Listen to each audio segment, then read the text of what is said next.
Dito sa Papa Dudut Stories, ikaw ay hindi nag-iisa.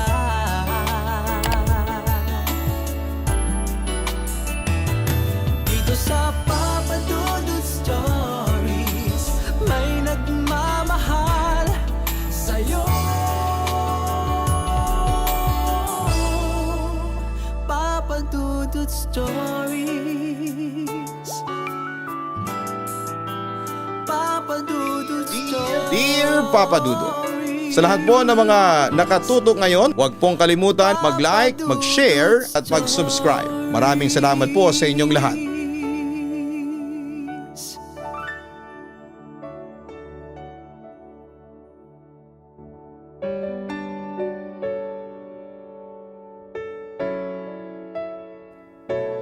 Sa buhay ay hindi na sapat ang pagmamahal para manatili ka sa isang relasyon kung paulit-ulit ka namang nasasaktan.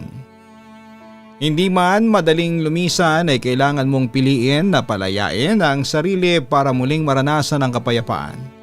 Dahil yun din ang iyong kakapitan para hindi ka tuluyang bumigay.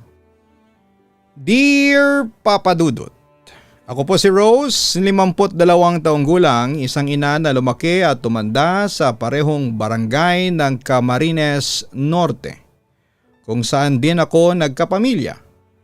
Hindi ako perpektong tao, katunayan ay maaga akong nag-asawa. Ang akala ko noon ay sapat na ang pagmamahal para mapanatili ang isang relasyon. Pero nagkamali ako. Marami po akong maling desisyon sa buhay ko. Pero kung may isang bagay akong ipinagmamalaki, yon ay noong naisilang at napalaki kong maayos ang anak kong si Daisy. Siya ang dahilan kung bakit kahit na anong hirap at sakit ang pinagdadaanan ko, ay patuloy po akong lumalaban sa buhay ko. At gaya nga ng nasabi ko, hindi naging maganda ang relasyon namin ng asawa kong si Tomas. Nung unang 5 buwan matapos kaming maikasal ay maayos pa naman ang pagtrato niya sa akin. Masaya at puno ng pagmamahal ang bawat araw namin noon. Pero lumipas lamang ang 1 taon ay unti-unting nagbago ang takbo ng lahat. Naging mainitin ang ulo ni Tomas. Lalo na nang mawalan siya ng permanenteng trabaho. Natuto siyang uminom at palaging may dahilan para magalit. Kapag nalalasing ako ang napagbubuntunan niya ng kanyang galit at pagkadismaya sa buhay niya. Kung ano-anong masasakit na salita ang ibinato sa akin. Mga salitang unti-unting tumatagos hanggang sa kaluluwa ko. Tinis kong lahat ng yon. Tanging pag-intindi ang mga naging susi para tumagal pa rin ang pagsasama naming yon. Hanggang sa dumating ang araw na nagbuntis ako. Kahit papaano ay nagbago siya. Akala ko noon ay tuloy-tuloy na ang pagbabago niya pero nang mga anak ako at nakitang babae ang isinilang ko ay bumalik siya sa dati. Maging ang dating pagtrato niya sa akin noon ay mas lumala pa. Pati ang anak namin halos ayaw niyang hawakan at alagaan. Minsan sinasabihan pa nga niyang istorbo o buwisit yung bata kapag lumalapit sa kanya. Habang lumalaki si Daisy, sobrang layo ng loob niya sa kanyang ama. Madalas kasing pinaparamdam ni Tomas na hindi niya ito anak. Na ikinasasakit naman ang damdamin ko bilang isang ina. Na nakakarinig at nakasasaksi ng pagtrato niyang yon sa bata. At kapag ipinagtanggol ko si Daisy ay nagkakasakitan kami physically. Hindi naman daw kasi lalaki si Daisy kaya wala daw siyang pakialam dito. Ewan ko ba bakit gano'n na lamang ang pag-uugaling meron siya. Pero para sa akin Papa Dudut ay mula nang isinilang ko si Daisy, para bang nagkakakulay ang buhay ko. Sa kanya ko nakita ang rason kung bakit kailangan kong tiisin ang lahat ng hirap na kinakaharap ko ng mga panahong yon. Naalala ko pa noon na malakas ang ulan nang umuwi siyang lasing. Kasalukuyan kong pinapakain noon si Daisy at pagpasok pa lamang niya, pabulyaw na inutusan akong ipaghain siya ng gabihan. Agad ko siyang sinunod sa takot na baka uminit na naman ang ulo niya at saktan na naman ako. Iniwan ko sandali si Daisy sa may sala.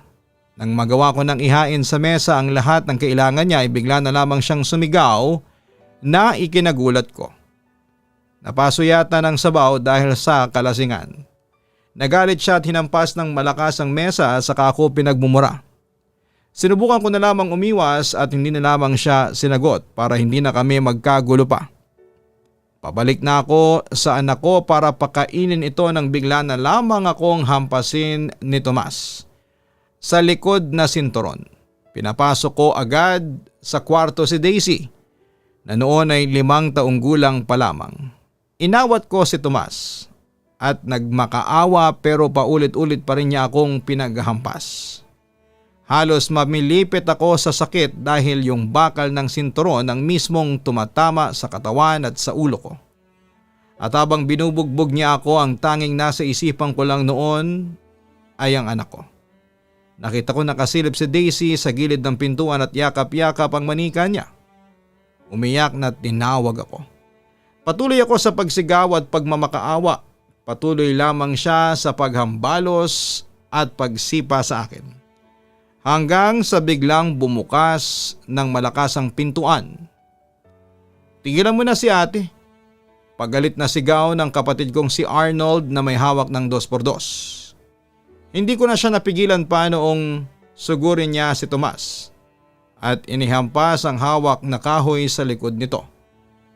Pare-pareho kaming nagulat, Papa Dudut. Napaiyak si Tomas sa lakas ng pagkakahampas na yon. Pero mas lalo lang nagalit at nagwala ito. Sinakal nito ang kapatid ko at agad din namang nakawala si Arnold. Wala akong magawa kundi ang umawat at magmakaawang tumigil na sila.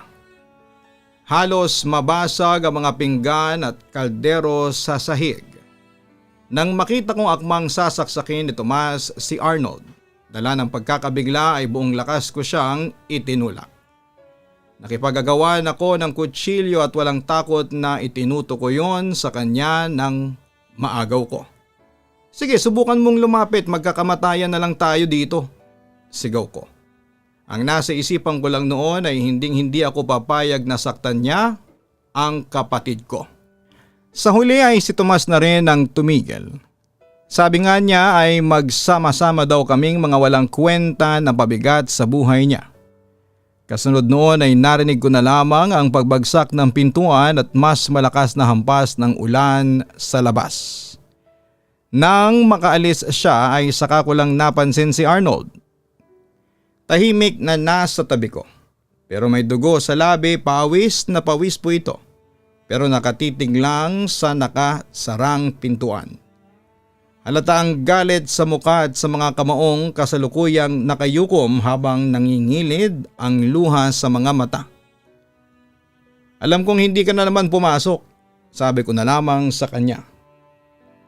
Pilit kong pinipigilan ang luha ko dahil sa pag-aalala sa ginawa niya kanina. "Papa Dudut, alam kong galing siya sa computer shop at hindi na naman pumunta ng paaralan. Lagi ko na lamang siyang pinagsasabihan patungkol sa hindi pag-attend sa mga klase niya tuwing hapon. Paulit-ulit akong pinapatawag sa school dahil sa katigasan ng ulo niya. Napalingon ako kay Daisy nang mapatakbo siya palapit sa akin, saka yumakap.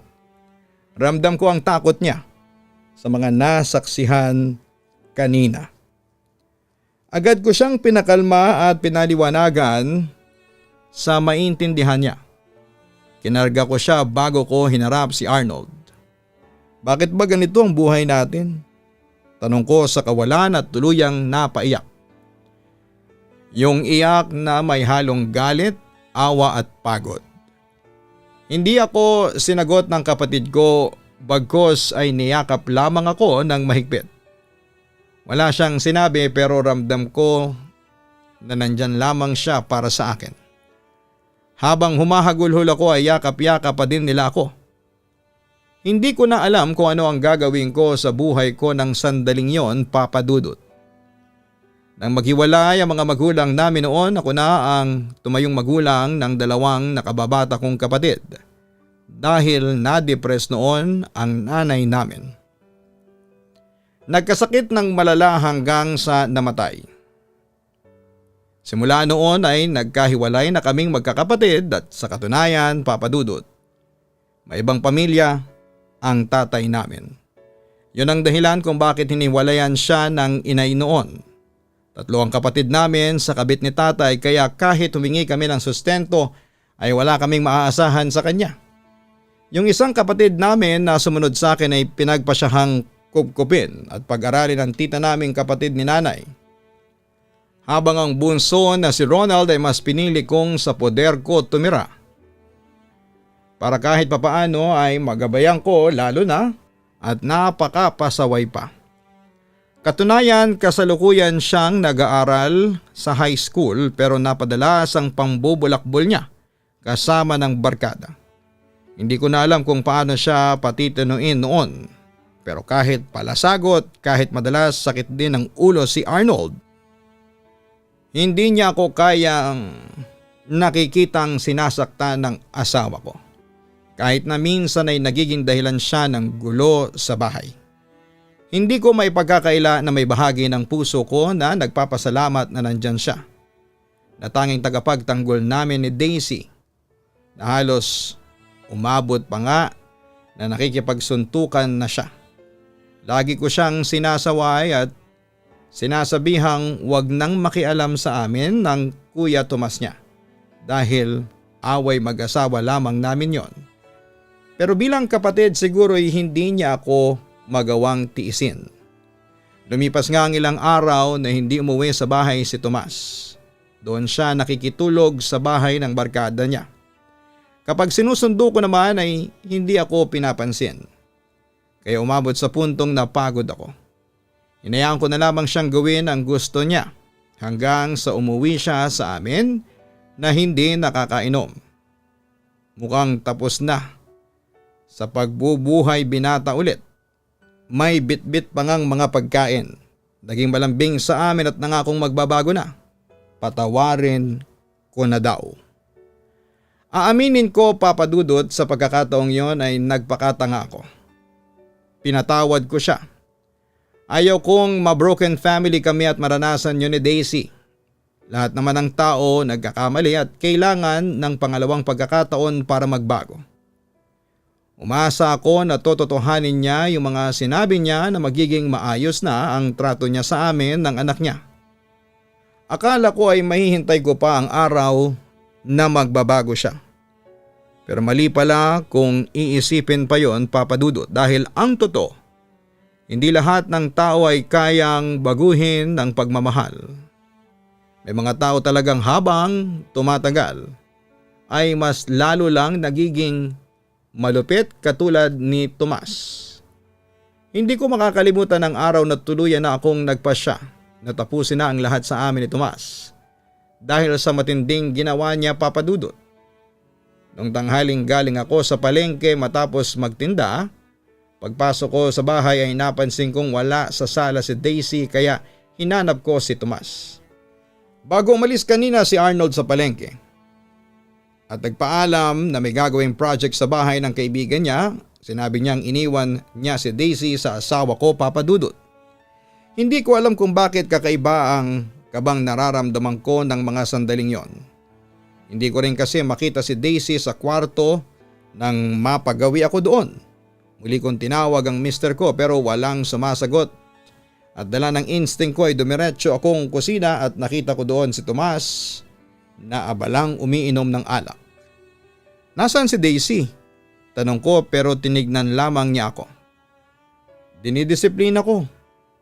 Ang laki-laki na pero tatanga-tangang utusan.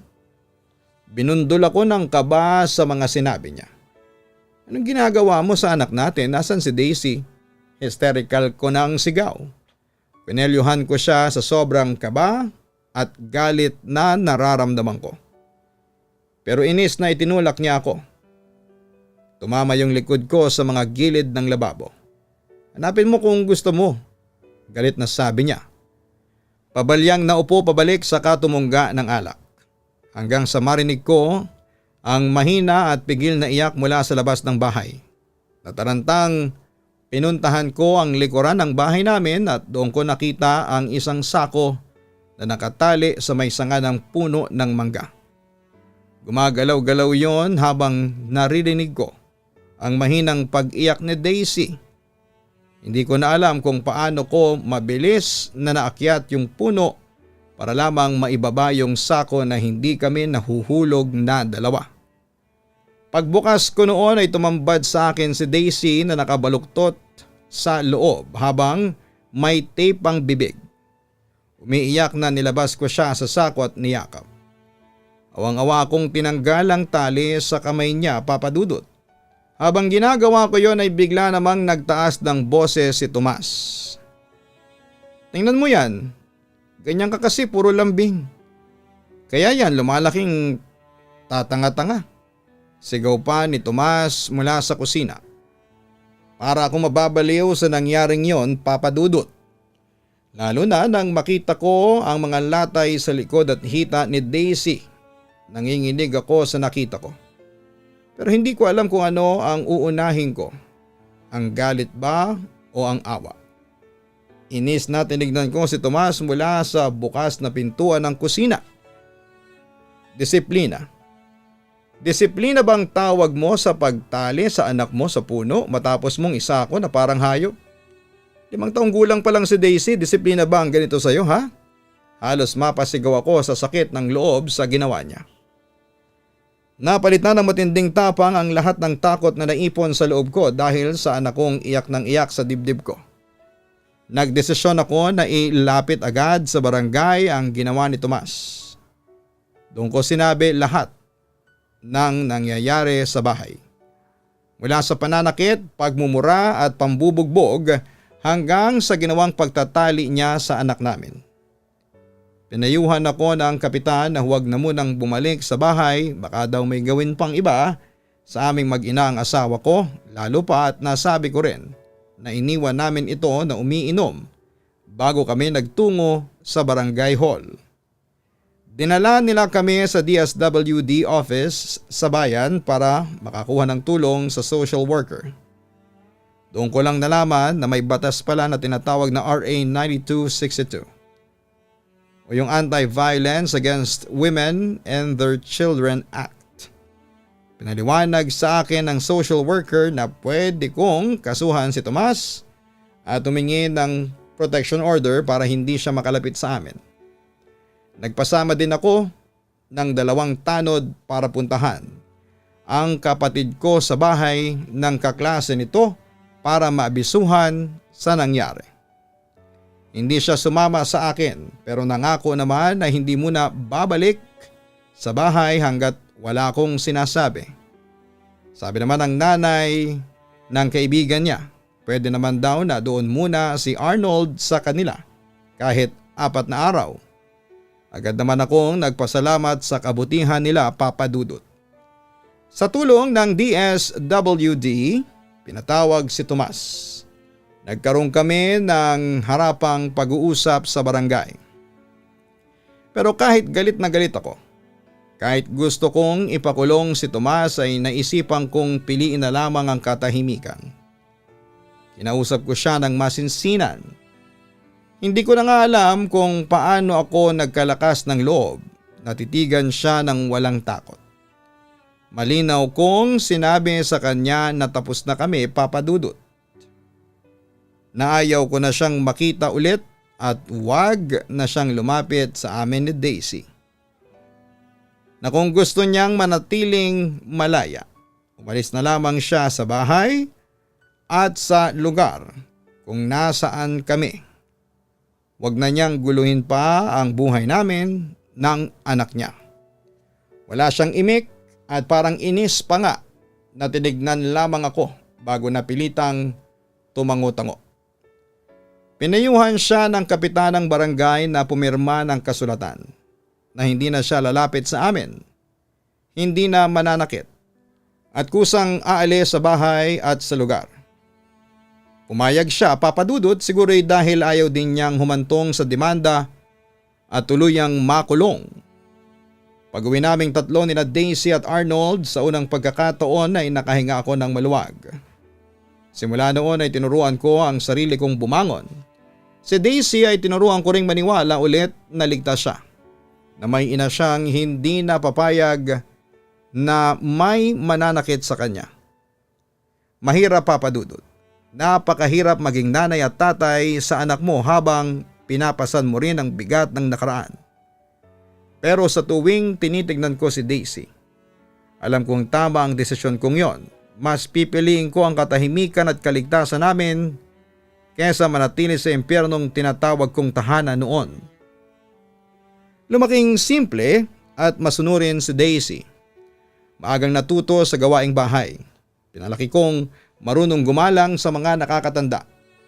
Habang si Arnold naman ang naging katuwang ko sa paghahanap buhay. Matapos niyang makatapos ng high school. Ayaw na rin kasi niyang magpatuloy ng pag-aaral kahit na anong pilit ko. Natuto siyang kumita bilang construction worker sa tuwing may proyekto sa bayan. Nagbabarker siya sa terminal ng jeep tuwing linggo para may maipangbili kami ng bigas. Madalas mainit ang ulo niya at may pagkamasungit pero pinipilit ko na lamang na intindihin. Siguro'y dala lamang ng pagod at hirap ng buhay namin noon. Habang lumalaki si Daisy ay napansin kong madalas na silang hindi nagkakasundo ni Arnold. Akala ko nung una ay simpleng tampuhan lamang, pero dumating sa punto na palagi na lamang iritado si Daisy kapag nasa bahay ang tito niya. Kaya nang magkasabay kami sa hapunan ni Daisy ay hindi ko na napigilang kausapin siya at tanungin kung ano ang problema nilang dalawa. Napahinto siya sa pagkain at dahan-dahang tumingin sa akin.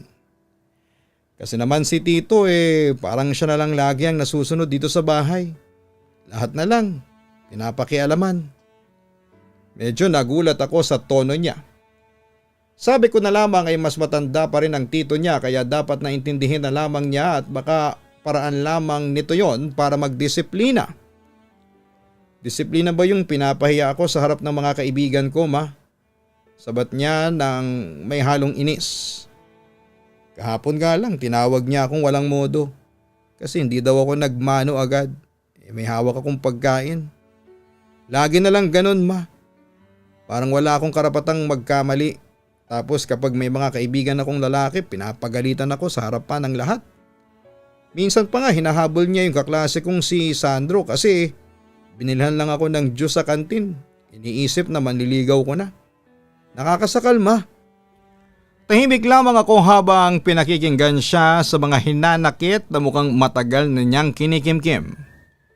Pero ang pinaka nagpayanig sa loob ko nang sabihin niyang nakita niya daw si Arnold na nandurukot sa bayan noong minsang napadpad sila sa lugar para bumili ng mga gagamitin sa proyekto nila sa paaralan. Para po akong binuhusan ng malamig na tubig sa mga narinig ko. Hindi ko alam kung maniniwala ako o hindi ang hirap tanggapin kasi si Arnold yung kapatid kong itinuring kong kakampi sa hirap. Anak, baka naman nagkamali ka lang ng nakita mo, mahina kong sabi. Ma, ilang beses ko na siyang nakitang may pera kahit na walang trabaho. Sa tingin ninyo, saan galing yun? Doon ako hindi nakapagsalita, Papa Dudut. Hindi ko alam kung saan ako nagkulang. May mga bagay pala akong hindi alam tungkol kay Arnold. Pagkatapos ng gabing yon ay ilang araw kaming hindi nagkibuan ni Daisy.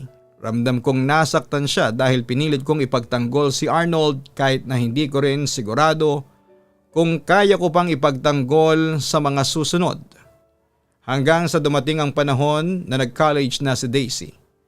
Ipinasya niyang mag-boarding house na lang. Gusto ko mang hindi payagan pero alam kong kailangan niya ng espasyo. Baka nga mas mabuti rin yon para hindi na lumala pa ang sigalot nilang dalawa. At alam ko rin na malayo talaga sa bahay ang university na pinapasukan niya. Naging mabilis ang paglipas ng mga taon. Matapos graduate ay unti-unting natupad ni Daisy ang mga pangarap niya. Nagkaroon siya ng trabaho at natutong mamuhay na mag-isa. Nagpadala siya ng pera sa akin na panggastos ko sa araw-araw. Naging madalang kaming magkita. Madalas siyang mag-text para mangumusta o magkwento. Sa bawat mensaheng yon ay napapawi ang pagod ko habang umaangat ang anak ko. Si Arnold naman ay lalong pinasasakit ang ulo ko. Nawalan siya ng regular na trabaho at mas pinili ang bisyo at makipagbasag ulo. Madalas umuwi ng lasing kasama ang barkada na napapasama palagi sa gulo. Kaya laging laman ng barangay. Ilang beses ko na rin siyang sinundo sa presinto. Kilala na nga siya ng mga tanod at pulis. Hindi ko na alam kung kailan siya magbabago. Hanggang sa dumating ang araw na may ipinakilala sa akin si Daisy na manliligaw niya. Si Nathan. Napakagalang at halatang mabait na binata. Tahimik lang pero mararamdaman agad ang senseridad. Napansin ko kung gaano kasaya si Daisy sa tuwing kasama si Nathan na dumadalaw sa bahay. Bilang ina, yun lang naman ang gusto ko. Na masaya ang anak ko at ligtas sa piling ng taong nagmamahal sa kanya. Madalas ding mag-abot ng tulong sa bahay si Nathan. Minsan ay siya na mismo ang nag-aayos ng sirang gripo o tumutulong magbitbit ng mga mabibigat na gamit. Hindi ko rin mapigil ang humanga nang malaman kong nagtatrabaho siya sa talyer. Hindi marangyang trabaho pero marangal. At habang lumilipas ang mga buwan ay parang anak ko na rin sa Nathan. Lalo na noong maging magkasintahan na sila ni Daisy. Sa bawat pagdalaw niya, dala niya hindi lang pasalubong kundi respeto at paggalang. Dumating ang araw na kinausap ako ng masinsinan ni Nathan. Magalang na hiningi niya ang permiso ko na pakakasalan daw niya ang anak ko. Hindi ko na hinadlangan pa yon, Papa Dudut. Alam kong karapat dapat siya sa pagmamahal ni Daisy at kahit kasal na sila. Madalas silang bumisita sa bahay dahil mas pinili nilang magpatayo malapit lang sa bahay ko. Yun din kasi ang kagustuhan ni Daisy na syempre ay ganun din naman sa akin, Papa Dudut. Akala ko ay magiging okay na ang lahat pero hindi ko akalain na mas lalala pa ang alitan ng anak ko at ng kapatid ko. Malinaw pa rin sa akin ang gabing nasaksihan ko kung papaanong unti-unting tuluyang nagkahiwalay ang loob ng dalawa. Tahimik akong kumakain nang dumating si Daisy sa bahay. Napansin kong mabigat ang loob niya pero magalang pa din niya akong tinanong kung nasaan ang tiyuhin niya dahil kakausapin daw niya. Napansin kong pinipilit niyang maging mahinahon. Pero dahil lasing si Arnold, lumala na agad ang sitwasyon. Nang magtaas ng boses si Arnold ay napatingin ako sa kanila. Si Daisy halatang pinipigilan ng sarili habang si Arnold naman ay tuloy-tuloy lang sa pagbubunganga. Sa pagkakaintindi ko ay hindi pinautang ni Nathan si Arnold na kinakasama ng loob nito. Tinawag niyang madamot si Nathan at mapagmataas si Daisy, habang si Daisy naman ay sinagot din niya ng pabalang ito. Pinilit kong mamagitan sa kanila para kung nasa gitna ng apoy ng sandaling yon, Papa Dudut. Sa uli nagpaalam sa akin si Daisy na aalis na, pero kitang-kita ko ang inis sa mukha niya. Si Arnold naman salita pa din ang salita. Simula noon, hindi na sila nagpansinan pa. Akala ko nga yun na ang huling away nila pero nagkamali ako. Isang hapon, paggabi na yon nang kumatok si Daisy sa pintuan. Pagbukas ko ay nakita ko siyang galit na galit. Dire-diretso siyang pumasok, tinanong kung ano ang nangyayari. Pero hindi niya ako sinagot. Galit na pinagbabato niya ako agad ng malulutong at masasakit na salita si Arnold. Narinig kong nadatnan nilang mag-asawa na binuksan ni Arnold ang garahe nila kasama ang iba pang mga lalaki. Kinuha daw ng mga yon ang mga gamit ng asawa niyang si Nathan at pati ang welding machine na gamit nito sa trabaho. Lahat yon ay ibinenta daw ni Arnold, Papa Dudut. Para akong binagsakan ng langit at lupa pagkarinig ng lahat ng yon. Parang may kung anong sumabog sa dibdib ko. habang nakikinig. Hindi ako makapaniwala na nagawa yon ni Arnold sa pamangkin niya. Ilang minuto din ang tinagal ng sagutan nila. Maraming bagay na isinumbat si Daisy at ganon din si Arnold. Maging ang mga nakaraan ay nabanggit din niya, kaya doon na ako pumagitna at inawat sila bago pa lumalim ang alitan nila. Napansin ko kasing hindi na maganda ang mga nasasabi nila sa isa't isa. Baka magkasakitan pa nga, kaya pinakiusapan ko si Daisy na kumalma at lumabas na muna. Inihatid ko siya sa harapan ng bahay nila. Ako na rin ang humingi ng pasensya para sa nagawa ko sa kanila ni Arnold. Napagsabihan ko din siya na sobra na siya sa mga nasabi kanina. Hindi ko alam na yun na pala ang ikakagalit niya. Madami siyang sinabi tungkol sa ibang mga pinagagawang masama sa kanila ni Arnold. Bago niya ako masigawan na kinakampihan ko na lang daw palagi ang kapatid ko. Kahit perwisyo na. Pilit niya akong pinauwi, baka kailangan daw ako ng kapatid kong alagain ko. Habang nagsasalita si Daisy ay napayuko na lamang ako, Papa Dudut. Pilit na nilulunok ang sakit at hiya. Naiiyak ako hindi lang sa galit kundi sa labis na pagkadismaya. Pinagsama-sama sa dibdib ko ang inis, awa at guilt. Awa para sa kanilang mag-asawang naagrabyado. Inis at galit kay Arnold na hindi man lamang marunong lumugar. Guilt dahil alam kong kahit papaano ay ako rin ang ugat ng koneksyon nilang dalawa. Ako ang nagpilit noon na ayusin nila ang relasyon nilang magtiyo. Pero heto, mas masahol pa ang naging kapalit. Para akong napahiya sa ginawa ng kapatid ko. Gusto kong magalit ng todo kay Arnold, pero sa kabila ng lahat, may bahagi pa rin ang puso ko na naaawa na sa kanya. Iniisip ko kung saan ako nagkulang bilang kapatid, bilang ina, at bilang tagapamagitan sa dalawang taong pareho kong mahal. At sa bawat pagdaan ng araw, lalo kong nararamdaman na unti-unti nang nabubuwag ang pagkakaisa ng pamilyang matagal kong inalagaan. Isang tanghali pauwi na sana ako mula sa palengke nang marinig ko sa kalsada ang sigawan ng mga tao. Paglingon ko ay nakita ko si Arnold lasing na naman. Nakipagsagutan sa tatlong lalaki sa tapat ng tindahan. Ilang saglit lang ay nauwi po yon sa gulo. Napatakbo ako para lumapit sa lugar at naging mabilis ang lahat ng pangyayari. Nagkalat ang dugo sa kalsada. Bago ko pa malapitan si Arnold ay nahawakan na siya ng mga pulis na nagroronda. Napasigaw ako habang hinahatak nila ang kapatid ko. Huwag niyo siyang saktan, parang awa niyo na. Pero hindi nila ako pinakinggan. Halos masubsob ang muka ng kapatid ko sa semento matapos nilang mapusasan. Dinala nila ito sa presinto, duguan ang labi at walang wisyo. Naisip ko pa nga noon na pabayaan na lamang siya doon para magtino, pero hindi ko naman siya magawang abandonahin. Lumipas nga ang ilang linggo, nakita ko naman ang pagbabago ni Arnold matapos kong mailabas sa presinto. Maging sa bahay ay kumilos na din siya habang nagpapagaling ng mga sugat niya.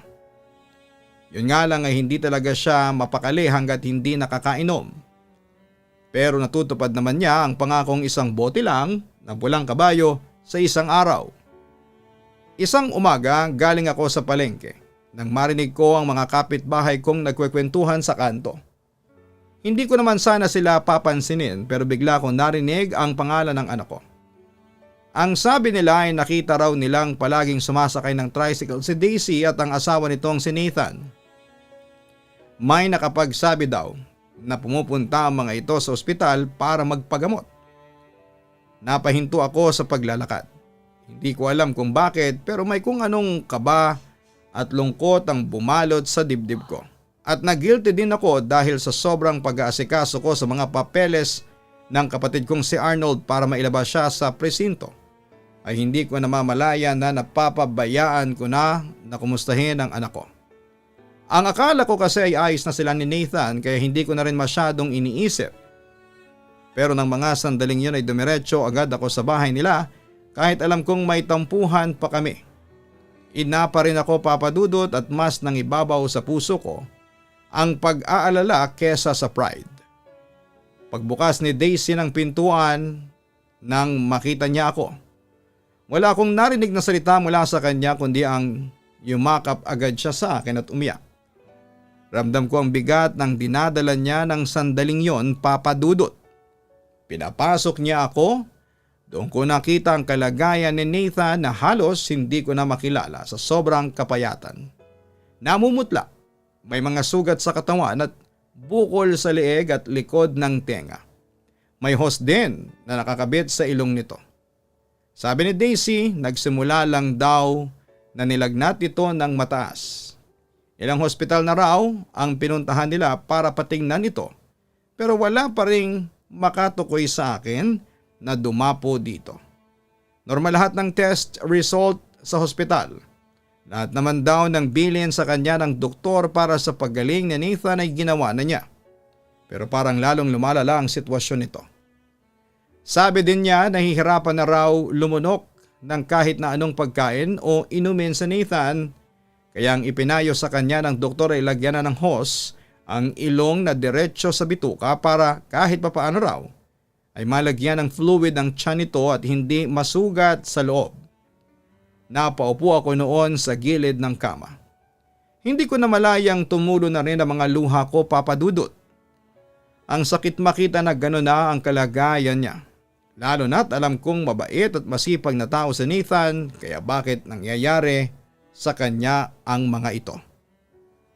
Mula noon ay halos araw-araw na akong pumupunta kina Daisy. Nagluluto ako, nag-aayos at minsan kahit ako na rin ang naglalaba para sa kanila dahil alam ko namang hindi na halos magkanda-ugaga ang anak ko sa pagtatrabaho at pag-aalaga sa asawa niya. Gusto kong iparamdam sa kanya na hindi siya nag-iisa lalo na noong panahong yon. Pero habang tumatagal ay napapansin kong parang napanghihinaan na siya ng loob. May mga sandaling tahimik lamang siyang nakaupo sa tabi ni Nathan, hawak-hawak ang kamay nito. Wala po siyang sinasabi pero bilang ina ay ramdam kong pilit niyang nilalabanan ang takot sa pwedeng mangyari. Hindi ko alam kung anong klaseng sakit ang dumapo kay Nathan pero isa lang ang panalangin ko noon na sana'y gumaling na ito. Binibisita ko sila palagi sa bahay nila pero may isang araw na hindi dahil biglang nagkasakit si Arnold kaya inalagaan ko din ito habang abala din ako sa palengke tuwing umaga. Nang dalawin ko si Daisy nalaman kong bumisita ang nanay at mga kapatid ni Nathan sa kanila. Pinalbularyo daw ng mga ito si Nathan at ang sabi daw ng albularyo, mga ilang araw lang daw ay gagaling na ang asawa niya. Lumipas pa ang mga araw, unti-unting ang bumalik ang sigla ni Nathan hanggang sa tuluyang gumaling. Pero kasabay, nang ginhawang yun na lamang kong itinakbo si Arnold sa ospital ng kaibigan niya. Bigla na lang daw lumupasay ito habang nagtatrabaho sa bubong ng bahay nila. Nang puntahan ko si Arnold, halos hindi ko na rin siya makilala. Biglang pumayat ito sa loob lamang ng kalahating araw. Nanginginig at puno ng pasat sugat. Sabi ng mga doktor ay mahina na raw ang atay niya. Mataas ang blood sugar. Kaya maraming tumubong malalaking sugat na sobrang baho.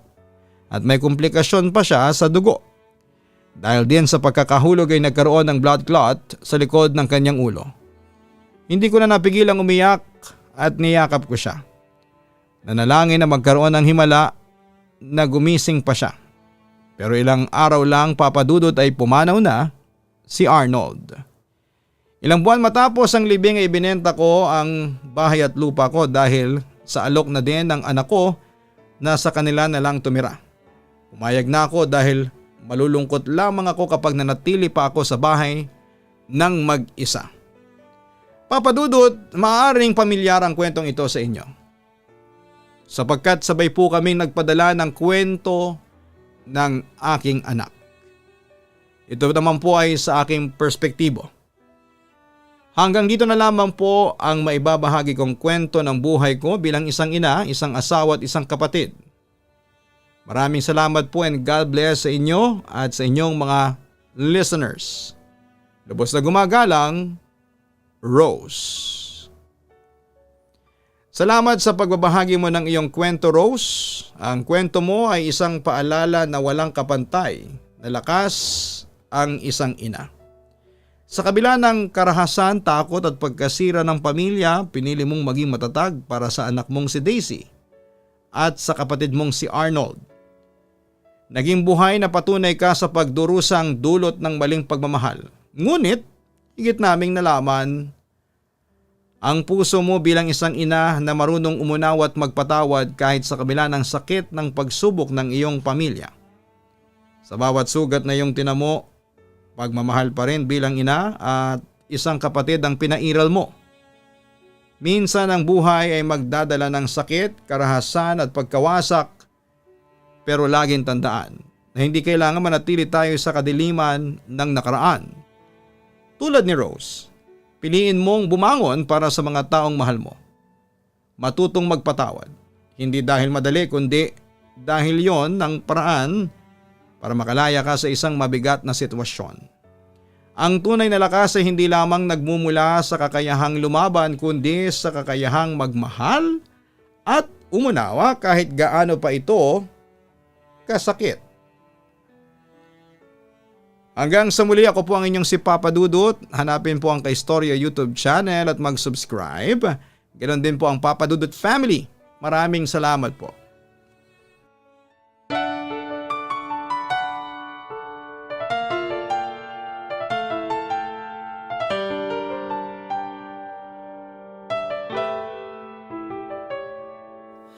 Ang buhay ay mahiwaga, laging may lungkot at saya. Sa Papa Dudut Stories, laging may karamay ka.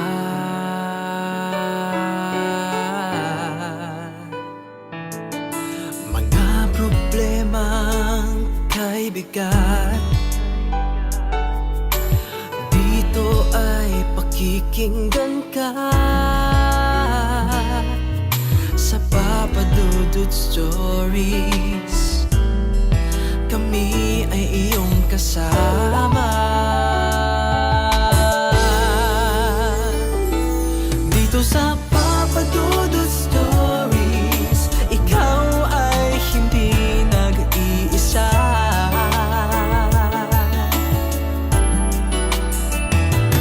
Dito sa Papa Dudut Stories, may nagmamahal sa'yo. Papa Dudut Stories, Papa Dudut Stories.